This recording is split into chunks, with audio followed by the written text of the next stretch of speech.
നമസ്കാരം. നമ്മളിന്ന് സംസാരിക്കാൻ പോകുന്നത് ഒരു സുപ്രീം കോടതി വിധിയെക്കുറിച്ചാണ്. എസ് മുഹമ്മദ് ഹക്കീം കൊടുത്തൊരു കേസ്. അതെ, ഇതൊരു മോട്ടോർ വാഹന അപകടം, അതിന്റെ നഷ്ടപരിഹാരം, അതുമായി ബന്ധപ്പെട്ട ഒരു വിധിയാണ്. ശരിയാണ്. അപ്പോ ഈ കേസില് എങ്ങനെയാണ് കോടതി കാര്യങ്ങൾ നോക്കിക്കണ്ടത്?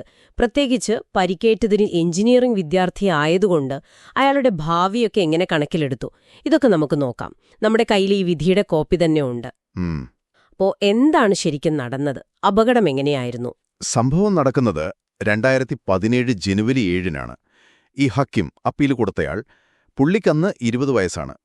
ഓക്കെ. ഒരു എഞ്ചിനീയറിംഗ് വിദ്യാർത്ഥിയാണ്. പുള്ളി ഒരു സുഹൃത്തിന്റെ കൂടെ ബൈക്കിൽ പോവുകയായിരുന്നു. റൈറ്റ്. അപ്പം മുന്നിൽ പോയ ഒരു കാറ് പെട്ടെന്നങ്ങ് ബ്രേക്ക് ചെയ്തു. ഹോ. സ്വാഭാവികമായും ബൈക്ക് പിന്നിലിടിച്ചു. ഹക്കീം റോഡിലേക്ക് തെറിച്ചു വീണു. അയ്യോ. അപ്പ തന്നെ പുറകിൽ നിന്ന് വന്നൊരു ബസ്.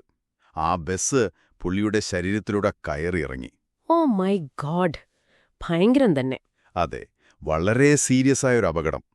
ചികിത്സയൊക്കെ കഴിഞ്ഞപ്പോ പുള്ളിയുടെ ഇടതുകാല് മുട്ടിനു മുകളിൽ വെച്ച് അത് പൂർണ്ണമായിട്ട് മുറിച്ചു മാറ്റേണ്ടി വന്നു. അതായത് ഫങ്ഷണൽ ഡിസബിലിറ്റി 100%. അതെ, 100%. സ്ഥിരമായ വൈകല്യം. ഭാഗ്യവശാല് ഈ അപകടത്തിൽപ്പെട്ട കാറും ബസും ഇൻഷുർഡായിരുന്നു. അതൊരാശ്വാസം. അപ്പോ നഷ്ടപരിഹാരത്തിന് കേസ് പോയി കാണുമല്ലോ. താഴെ കോടതികൾ, അതായത് ട്രിബ്യൂണൽ ഒക്കെ എന്താണ് ആദ്യം പറഞ്ഞത്? അതെ, ആദ്യം motor accidents claims tribunal MACT അവര് കേസ് പരിഗണിച്ചു. അവര് ഏകദേശം ഒരു 91.6 ലക്ഷം രൂപ നഷ്ടപരിഹാരം കണക്കാക്കി. അത് നല്ലൊരു തുകയാണല്ലോ. ആണ്. പക്ഷെ അവിടെ ഒരു ട്വിസ്റ്റ് വന്നു. ഈ ഹക്കീമിനും അശ്രദ്ധ പറ്റി എന്ന് ട്രിബ്യൂണൽ കണ്ടെത്തി. ഓഹോ, അതെന്തായിരുന്നു കാരണം? മുന്നിലെ വണ്ടിയുമായിട്ടൊരു സേഫ് ഡിസ്റ്റൻസ്, ഒരു സുരക്ഷിത അകലം പാലിച്ചില്ലെന്ന്. റോഡ് റെഗുലേഷൻ റൂൾ 23 ഒക്കെ വെച്ചിട്ടാണ് അവരിത് പറഞ്ഞത്. ഒരു 20% അശ്രദ്ധ ഹക്കീമിന് കൊടുത്തു. 20%? അപ്പൊ നഷ്ടപരിഹാര തുക കുറഞ്ഞു കാണുമല്ലോ. കുറഞ്ഞു. ആ 91.6 ലക്ഷത്തിൽ നിന്ന് 20% കുറച്ച് തുക 73.3 ലക്ഷമായി മാറി. ഓക്കെ. പിന്നെ ട്രിബ്യൂണൽ ചെയ്ത വേറൊരു കാര്യം, ബസ് ഡ്രൈവർക്ക് 80% ഉത്തരവാദിത്തം കൊടുത്തു. കാർ ഡ്രൈവറെ പൂർണ്ണമായിട്ട് ഒഴിവാക്കി. കാർ ഡ്രൈവറെ ഒഴിവാക്കിയെന്നോ? ആ പെട്ടെന്ന് നിർത്തിയ ആളെ? അത് ശരിയാണോ? അത് പിന്നീട് ഹൈക്കോടതി ചോദ്യം ചെയ്തു. ഇരുകൂട്ടരും ഹൈക്കോടതിയിൽ പോയി. ശരി, ഹൈക്കോടതിയുടെ കണ്ടെത്തൽ എന്തായിരുന്നു? ഹൈക്കോടതി ഉത്തരവാദിത്വത്തിന്റെ കണക്ക് മുഴുവനായി മാറ്റി. അവർ പറഞ്ഞത് കാർ ഡ്രൈവർക്ക് 40%, ബസ് ഡ്രൈവർക്ക് 30%, പിന്നെ ഹക്കീമിന് 30% എന്നിങ്ങനെയാണ് അശ്രദ്ധ വീതിക്കേണ്ടതെന്ന്. അപ്പൊ ഹക്കീമിന്റെ ഉത്തരവാദിത്തം 20-ൽ നിന്ന് 30 കൂടി, കാർ ഡ്രൈവർക്ക് 40% വന്നു. അതെ, കാർ ഡ്രൈവറെ ട്രിബ്യൂണൽ വെറുതെ വിട്ടത് ശരിയായില്ലെന്ന് ഹൈക്കോടതിക്ക് തോന്നി. പക്ഷേ ഹൈക്കോടതി വേറൊരു പ്രധാന മാറ്റം വരുത്തി. അതെന്താണ്? ഈ കൂട്ടിരിപ്പുകാരന് കൊടുക്കേണ്ട ചാർജ്, അറ്റൻഡന്റ് ചാർജ്, ട്രിബ്യൂണൽ 18 ലക്ഷം കണക്കാക്കിയിരുന്നു. അത് ഹൈക്കോടതി വെറും 5 ലക്ഷമാക്കി കുറച്ചു. 18-ൽ നിന്ന് 5 ലക്ഷം? അതെന്താ അങ്ങനെ? ഒരു കാല് മുഴുവനായി പോയ ആൾക്ക്? അത് ശരിയാണ്, അതൊരു വലിയ കുറവായിരുന്നു. പകരം ഭാവിയിലെ ചികിത്സയ്ക്കൊരു 5 ലക്ഷം അധികമായി കൊടുത്തു. എന്നാലും അവസാനം കിട്ടുന്ന തുക ഏകദേശം 58.5 ലക്ഷമായി കുറഞ്ഞു. ഹക്കീമിനത് വലിയ തിരിച്ചടിയായി. തീർച്ചയായും. 91 ലക്ഷം കണക്കാക്കിയിടത്ത് നിന്ന് 58 ലക്ഷത്തിലേക്ക്. അപ്പൊ സ്വാഭാവികമായും സുപ്രീംകോടതിയിലേക്ക് പോയി കാണും. അതെ, ഹക്കീം സുപ്രീംകോടതിയിൽ അപ്പീൽ കൊടുത്തു. അവിടെയാണ് കാര്യങ്ങൾ കുറച്ചുകൂടി വ്യക്തമായത്. എന്തായിരുന്നു സുപ്രീംകോടതിയുടെ പ്രധാന നിഗമനങ്ങൾ ഈ അശ്രദ്ധയുടെ കാര്യത്തിൽ?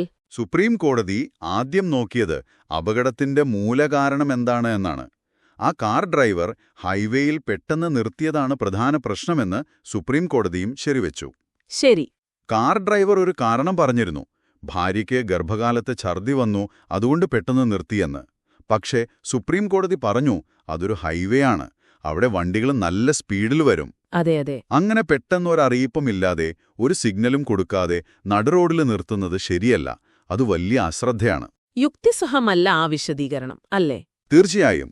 ഹക്കീമിനെ ലൈസൻസ് ഇല്ലായിരുന്നു, അകലം പാലിച്ചില്ല എന്നതൊക്കെ തെറ്റാണെങ്കിലും അപകടത്തിന്റെ തുടക്കം അതല്ല. അതുപോലെ ബസ് ഡ്രൈവർക്കും അശ്രദ്ധയുണ്ട്. പിന്നാലെ വരുന്ന ബസ്സും ശ്രദ്ധിക്കണല്ലോ. ശരിയാണ്. അപ്പോ അശ്രദ്ധയുടെ വിഹിതം സുപ്രീംകോടതി എങ്ങനെ പുനർനിർണയിച്ചു? സുപ്രീംകോടതി അത് വീണ്ടും മാറ്റി. ഹക്കീമിന് 20%, ട്രൈബ്യൂണൽ പറഞ്ഞത് ശരിവെച്ചു. ബസ് ഡ്രൈവർക്ക് 30%, ഹൈക്കോടതി പറഞ്ഞത് ശരിവെച്ചു. പക്ഷെ കാർ ഡ്രൈവർക്ക് 50% ഉത്തരവാദിത്തം കൊടുത്തു. ഓഹോ, അപ്പോ കാർ ഡ്രൈവറുടെ ഉത്തരവാദിത്തം നന്നായി കൂടി, 50%. അതെ, ഹൈക്കോടതിയുടെ 40-ൽ നിന്ന് 50 ആയി. അപകടത്തിന്റെ പ്രധാന കാരണം അയാളുടെ പ്രവൃത്തിയാണെന്ന് കോടതി ഉറപ്പിച്ചു. ഓക്കെ, അശ്രദ്ധയുടെ കാര്യം അങ്ങനെ തീരുമാനിച്ചു. ഇനി നഷ്ടപരിഹാരം. അതിൽ സുപ്രീം കോടതി എന്ത് മാറ്റങ്ങളാണ് വരുത്തിയത്, പ്രത്യേകിച്ച് ആ സാങ്കല്പിക വരുമാനത്തിന്റെ കാര്യത്തിൽ? അത് വളരെ പ്രധാനപ്പെട്ടൊരു പോയിന്റാണ്. ഹക്കീം അപകടം നടക്കുമ്പോൾ 20 വയസ്സുള്ള 3ാം വർഷ എഞ്ചിനീയറിംഗ് വിദ്യാർത്ഥിയായിരുന്നു. അതെ. താഴെക്കോടതികൾ, ട്രൈബ്യൂണലും ഹൈക്കോടതിയും പുള്ളിയുടെ ഒരു സാങ്കല്പിക മാസവരുമാനം 15,000 രൂപയാണ് കണക്കാക്കിയത്. 15,000. എന്നാൽ സുപ്രീം കോടതി പറഞ്ഞു, അതുപോരാ. ഒരു എഞ്ചിനീയറിംഗ് വിദ്യാർത്ഥിയുടെ സാധ്യത വെച്ച് നോക്കുമ്പോൾ അത് കുറഞ്ഞത് 20,000 രൂപയായി കണക്കാക്കണം. 20,000, 5,000 രൂപയുടെ വർധനവ്. അതെ. അതിന് കോടതി നവജ്യോത് സിംഗ് വേഴ്സസ് ഹർപ്രീത് സിംഗ് എന്നൊരു പഴയ കേസ് ഉദ്ധരിക്കുകയും ചെയ്തു. സമാനമായ സാഹചര്യത്തിൽ ഒരു എഞ്ചിനീയറിംഗ് വിദ്യാർത്ഥിക്ക് അന്ന് 20,000 രൂപ കണക്കാക്കിയിരുന്നു. ഇത് വളരെ പ്രധാനപ്പെട്ട ഒരു നിരീക്ഷണമാണ്. ഒരു വിദ്യാർത്ഥിയുടെ ഭാവിയെ കുറച്ചു കാണരുത് എന്നൊരു സന്ദേശം കൂടിയുണ്ടിതില്. തീർച്ചയായും. പഠന നിലവാരം, ഭാവിയിലെ ജോലി സാധ്യത, ഇതൊക്കെ പരിഗണിക്കണം. പിന്നെ ആ കൂട്ടിരിപ്പുകാരന്റെ ചാർജ് ഹൈക്കോടതി വെട്ടിക്കുറച്ച 18 ലക്ഷം. അതും സുപ്രീം കോടതി ഇടപെട്ടു. ഹൈക്കോടതിയുടെ തീരുമാനം, അതായത് 5 ലക്ഷമായി കുറച്ചത്, സുപ്രീം കോടതി റദ്ദാക്കി. റദ്ദാക്കിയോ? അതെ.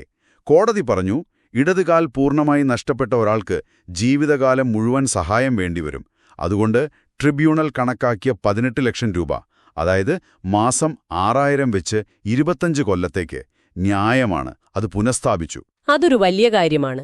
ജീവിതകാലം മുഴുവൻ സഹായം വേണ്ടിവരുന്ന അവസ്ഥയാണല്ലോ. അതുപോലെ വിവാഹ സാധ്യത നഷ്ടപ്പെട്ടതിന്, ലോസ് ഓഫ് മാരിറ്റൽ പ്രോസ്പെക്ട്സ്, അതിനുള്ള നഷ്ടപരിഹാരം 2.5 ലക്ഷത്തിൽ നിന്ന് 5 ലക്ഷം രൂപയായി ഉയർത്തി. അതും ഇരട്ടിയാക്കി. അതെ. പിന്നെ ഭാവി ചികിത്സാ ചെലവുകൾക്കായി ഹൈക്കോടതി കൊടുത്ത 5 ലക്ഷം അത് നിലനിർത്തുകയും ചെയ്തു. അപ്പോ മൊത്തത്തിൽ സുപ്രീം കോടതി കണക്കാക്കിയ നഷ്ടപരിഹാരം എത്രയായി? ഹക്കീമിന് യഥാർത്ഥത്തിൽ എത്ര കിട്ടും? സുപ്രീം കോടതിയുടെ കണക്ക് പ്രകാരം മൊത്തം നഷ്ടപരിഹാരം ഏകദേശം 1.14 കോടി രൂപ വരും. 1 കോടിക്ക് മുകളിൽ. അതെ. പക്ഷെ അതിൽ നിന്ന് ഹക്കീമിന്റെ 20% അശ്രദ്ധ കുറയ്ക്കണമല്ലോ. ശരിയാണ്. അത് കുറച്ചു കഴിയുമ്പോൾ പലിശയെല്ലാം അടക്കം നൽകേണ്ട തുക ഏകദേശം 91.39 ലക്ഷം രൂപയാണ്. 91,39,000. അതെ. ഇതിൽ 50% തരേണ്ടത് കാറിന്റെ ഇൻഷുറൻസ് കമ്പനിയാണ്, 30% ബസിന്റെ ഇൻഷുറൻസ് കമ്പനിയും. ഓക്കെ, അപ്പോ ഉത്തരവാദിത്തം ആനുപാതികമായി ഇൻഷുറൻസ് കമ്പനികൾ നൽകണം. അതെ.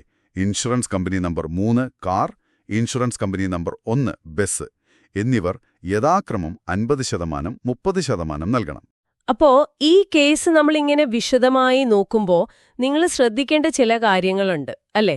ഒന്ന്, അപകടങ്ങൾ ഉണ്ടാകുമ്പോൾ, പ്രത്യേകിച്ച് ഒന്നിലധികം വാഹനങ്ങൾ ഉൾപ്പെടുമ്പോൾ കോടതി എത്ര സൂക്ഷ്മമായിട്ടാണ് ഓരോരുത്തരുടെയും പങ്ക്, ആ അശ്രദ്ധ വിലയിരുത്തുന്നതെന്ന് മനസ്സിലാക്കണം. ശരിയാണ്. ഹൈവേയിൽ പെട്ടെന്ന് ബ്രേക്ക് ചെയ്യുന്നതിലെ അപകടം മുന്നറിയിപ്പില്ലാതെ ചെയ്യുന്നത് എത്ര വലിയ തെറ്റാണെന്ന് കോടതി അടിവരയിടുന്നു.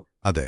പിന്നെ ഒരു യുവ വിദ്യാർത്ഥി അയാളുടെ ഭാവി നഷ്ടപ്പെടുമ്പോൾ അതിനെ സാമ്പത്തികമായി എങ്ങനെയാണ് വിലയിരുത്തുന്നത്? വെറുമൊരു ഊഹക്കണക്കല്ല, മറിച്ച് അയാളുടെ കഴിവും സാധ്യതയും വെച്ചാണ് നഷ്ടപരിഹാരം കണക്കാക്കുന്നത്.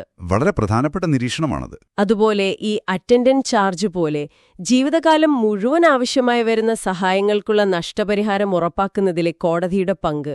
തീർച്ചയായും. ഈ വിധിയിൽ നിന്ന് നമുക്ക് ഒരുപാട് കാര്യങ്ങൾ പഠിക്കാനുണ്ട്. തെളിവുകളുടെ പ്രാധാന്യം, ഓരോ ഡ്രൈവറുടെയും മൊഴിയുടെ വില, നിയമപരമായ തത്വങ്ങൾ എങ്ങനെ പ്രയോഗിക്കുന്നു, ഇതൊക്കെ വ്യക്തമാണ്. പക്ഷേ ഇതിനെല്ലാം അപ്പുറം ഒരു ചോദ്യം ബാക്കി നിൽക്കുന്നുണ്ട്, അല്ലേ? ഒരു മനുഷ്യന്റെ ജീവിതം തന്നെ കീഴ്മേൽ മറിയുകയാണ്. ഒരു കാൽ പൂർണ്ണമായി നഷ്ടപ്പെടുന്നു, സ്വപ്നങ്ങൾ തകരുന്നു. ഇതിനൊക്കെ പണം കൊണ്ടൊരു പരിഹാരം, അതെത്രത്തോളം മതിയാകും? അതൊരു വലിയ ചോദ്യമാണ്. നിയമം ശ്രമിക്കുന്നത് ഒരു നഷ്ടപരിഹാരം നൽകാനാണ്, പക്ഷേ യഥാർത്ഥ നഷ്ടം അത് അളക്കാൻ പറ്റുന്ന ഒന്നല്ല. നിയമത്തിന് അതിന്റെ പരിമിതികളുണ്ട്. ആ വലിയ നഷ്ടങ്ങളെ വ്യക്തികളും സമൂഹവും എങ്ങനെ ഉൾക്കൊള്ളുന്നു എന്നത് അതൊരു തുടർചിന്തയ്ക്കുള്ള വിഷയമാണ്.